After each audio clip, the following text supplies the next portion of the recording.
നാട്ടിൽ എന്താ പത്രത്തിൽ 2 അക്ഷരാണ് ഈ വെട്ടി എന്ന് പറഞ്ഞത്? എന്താണ് അതിന്റെ അവസ്ഥ ചിന്തിച്ചിട്ടുണ്ടോ? കുറച്ച റബ്ബേ, ഒരു കാട് വെട്ടുന്ന ലാഘവത്തോടെ വേദനയുള്ള ശരീരത്തിൽ പച്ചയിറച്ചിയിൽ വെട്ടാൻ, ഇതിനൊക്കെ കള്ളുടിക്കാതെ മനുഷ്യന്മാർക്ക് ഇത് ചെയ്യാൻ പറ്റുമെന്ന് എനിക്ക് തോന്നുന്നില്ല. സ്വബോധമുള്ള മനുഷ്യന്മാർക്ക് ഒരു മനുഷ്യന്റെ കയ്യോ കാലോ വെട്ടിയാൽ സുബ്ഹാനല്ലാഹ് അതിന്റെ പ്രായശ്ചിത്തം 500 സ്വർണ്ണ നാണയം.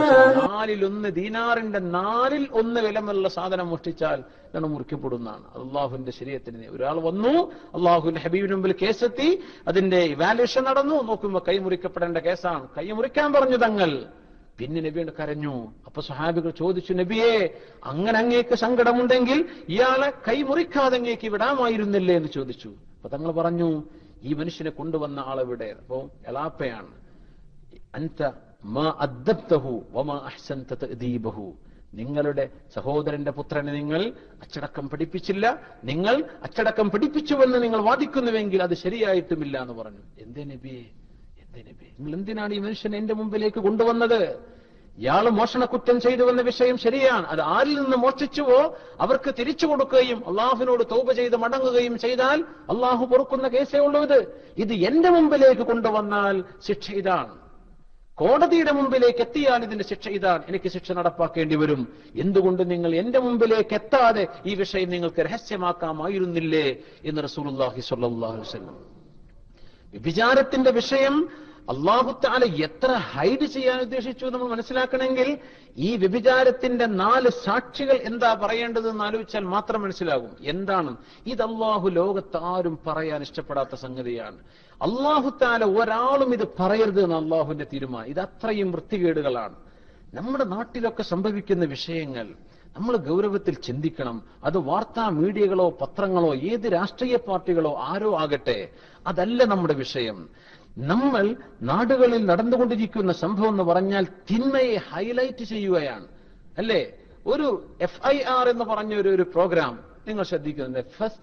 ഫസ്റ്റ് ഇൻവെസ്റ്റിഗേഷൻ റിപ്പോർട്ട്, അല്ലേ? ഒരു തിന്മ നടന്നത് എങ്ങനെയെന്ന് വരച്ചു കാണിക്കുകയാണ്.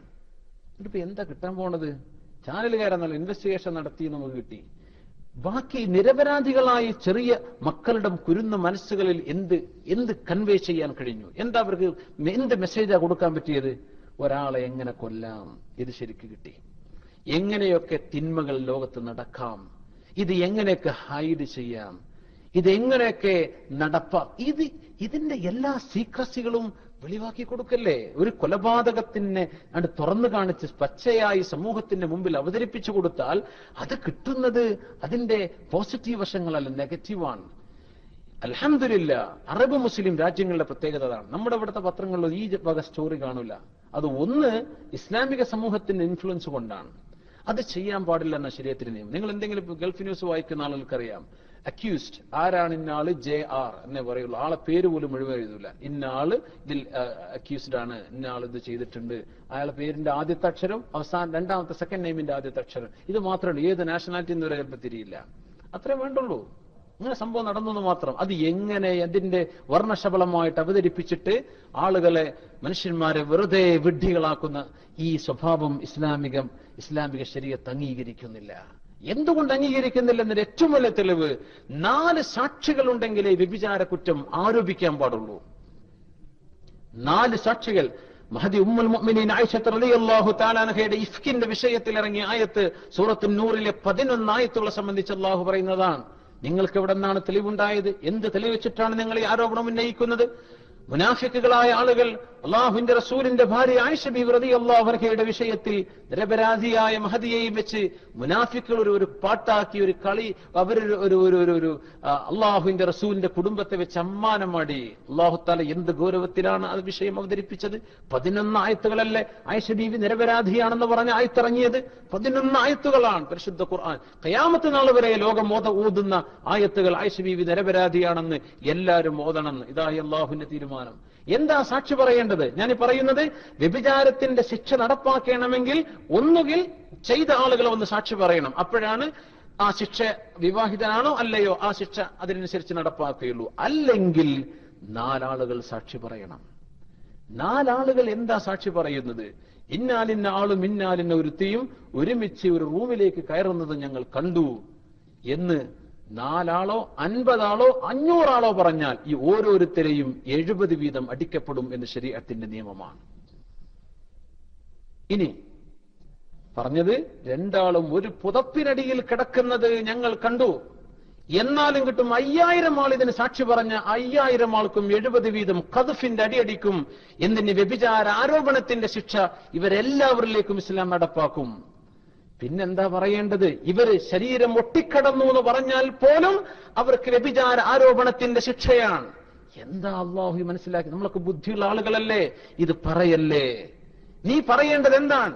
സുറുമക്കുപ്പിയിലേക്ക് അതിന്റെ സുറുമക്കോൽ എന്ന് പറയുന്ന അതിന്റെ മയിൽ എന്ന് പറയും, അത് പ്രവേശിക്കുന്ന പോലെ കണ്ടു. വ്യഭിചാരം എന്ന് പറഞ്ഞാൽ എന്താണോ എന്ന് പുരുഷന്റേതും സ്ത്രീയുടേതും തമ്മിൽ ചേരുന്നത് കണ്ടു എന്ന് പച്ചയായി കണ്ണുകൊണ്ട് കണ്ടു എന്ന് 4 മുഅ്മിനീങ്ങളായ സത്യസന്ധന്മാരായ ആളുകൾ സാക്ഷി നിന്നാൽ മാത്രമേ ഈ വ്യഭിചരിച്ച ആളുകളെ എറിഞ്ഞുകൊല്ലാനോ 100 അടി അടിക്കാനോ ശരീഅത്തുൽ ഇസ്ലാമിന് പാടുള്ളൂ. റസാലി ഇമാം പറയാണ്, ഇങ്ങനെ ഉളുപ്പില്ലാതെ ആളുകൾക്ക് പരസ്യമായി കാണിച്ചു കൊടുത്ത് വ്യഭിചരിക്കുന്ന ആളെ എറിഞ്ഞ് കൊല്ലല്ലാതെ പിന്നെ എന്താ ചെയ്യേണ്ടത്? പിന്നെ പറഞ്ഞു, ഇങ്ങനെയൊക്കെ ആരാണ്, എത്ര ആളാ ഇതിനൊക്കെ സാക്ഷികൾ ഉണ്ടാവുക? സുബ്ഹാനല്ലാഹ്. ആധുനിക സമൂഹത്തിലെ വളർന്നുകൊണ്ടിരിക്കുന്ന ഈ തരത്തിൽ ആഭാസകരമായ ലൈംഗികതയെ സംബന്ധിച്ചല്ല നമ്മൾ പറയുന്നത്.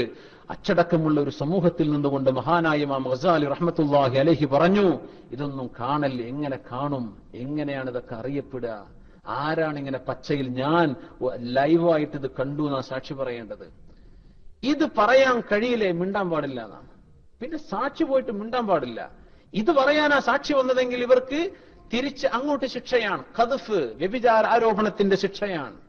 അപ്പോ നമ്മൾ മനസ്സിലാക്കേണ്ടത് ഈ വക കാര്യങ്ങൾ വിളിച്ചു പറയാനുള്ളതല്ല. ആരെങ്കിലും അതിൽ കുറ്റക്കാരാണെങ്കിൽ അവരും അല്ലാഹും തമ്മിൽ ആ പ്രശ്നം അവർ തീർക്കട്ടെ. അതല്ല, ഇത് ആരോപിക്കണമെങ്കിൽ പച്ചയായിട്ട് കണ്ടു എന്ന് പറയുന്ന രീതിയിൽ അവർ 4 സാക്ഷികൾ കോടതിക്ക് മുമ്പിൽ വന്ന് സാക്ഷി പറയണം. ഈ രീതിയിൽ സാക്ഷി പറയണം. അല്ലെങ്കിൽ അവർ ആ പറഞ്ഞ ആളുകളാണ് കുറ്റക്കാർ. ഇത് ഇസ്ലാമിന്റെ നിയമമാണ്. ഈ നിയമം നമ്മൾ മനസ്സിലാക്കിയിട്ടുണ്ടോ? ആരെങ്കിലും എന്തെങ്കിലും പറയുന്ന ആരെക്കുറിച്ചോ എന്തൊക്കെ കുറിച്ചോ ആരോപിക്കപ്പെടട്ടെ, ശരീഅത്തിന്റെ നിയമമാണ് ഞാൻ ഈ പറയുന്നത്. ഇങ്ങനെയെങ്കിൽ മാത്രമേ വ്യഭിചാര കുറ്റം ആരോപിക്കാൻ പാടുള്ളൂ. അത്ര ഗൗരവമുള്ള വിഷയമാണിത്. ഇത് മനുഷ്യന്റെ ഇസ്സത്താണ്, ഒരു മനുഷ്യന്റെ വ്യക്തിത്വമാണ്, ഒരു മനുഷ്യന്റെ ചാരിത്രശുദ്ധിയാണ്. അതിനെ പിച്ച് ചീന്തി കോടതിയെ കൊണ്ട് ശിക്ഷിപ്പിക്കണമെങ്കിൽ അവരിങ്ങനെ സാക്ഷി പറയണം. ഇങ്ങനെ സാക്ഷി പറയുന്ന വിഷയം സ്വഹാബത്തിന്റെയോ താബിഈങ്ങളുടെയോ കാലഘട്ടത്തിൽ ഒന്നുപോലും സംഭവിച്ചിട്ടില്ല. സംഭവിച്ചതൊക്കെ സ്വയം വന്ന് സാക്ഷി പറയലാണ്. നബിയെ അങ്ങനെ ചെയ്തു, നബിയെ. വാമദിയത്തായ ഒരു പെണ്ണ് വന്ന് സാക്ഷി പറഞ്ഞില്ല, നബിയെ ഞാൻ വ്യഭിചരിച്ചു, വഅന ഹുബ്ല മിനസ് സിന, ഞാൻ ഗർഭിണിയാണെന്ന് പറഞ്ഞു. തങ്ങൾ പറഞ്ഞു, നിങ്ങൾ പോയിട്ട് പ്രസവിച്ചതിന് ശേഷം തിരിച്ചു വരിയെന്ന് പറഞ്ഞു. ആ പെണ്ണ് തിരിച്ചുപോയി പ്രസവിച്ചു, കുഞ്ഞിനെയും കൊണ്ടുവന്നു. തങ്ങൾ പറഞ്ഞു, കുഞ്ഞിന്റെ മുലകുടി പ്രായം കഴിയട്ടെ, എന്നിട്ട് തിരിച്ചു വരി. പെണ്ണ് 2-3 മാസം കാത്തു നിന്നു. കുഞ്ഞിന്റെ കയ്യിൽ ബ്രെഡും കൊടുത്തിട്ട് വന്നു, നബിയെ എന്റെ കുട്ടി ബ്രെഡൊക്കെ തിന്നാനായിട്ടുണ്ട്, എന്നെ ശിക്ഷിക്കൂ, എറിഞ്ഞു കൊല്ലാൻ വേണ്ടി തങ്ങൾ പറഞ്ഞു. ഈ പെണ്ണ് അത് സ്വീകരിച്ചത് സ്വയം വന്ന് സാക്ഷി നിന്നതാണ്. അല്ലാതെ ഈ 4 ആളുകൾ സാക്ഷി എന്ന ഒരു സംഭവം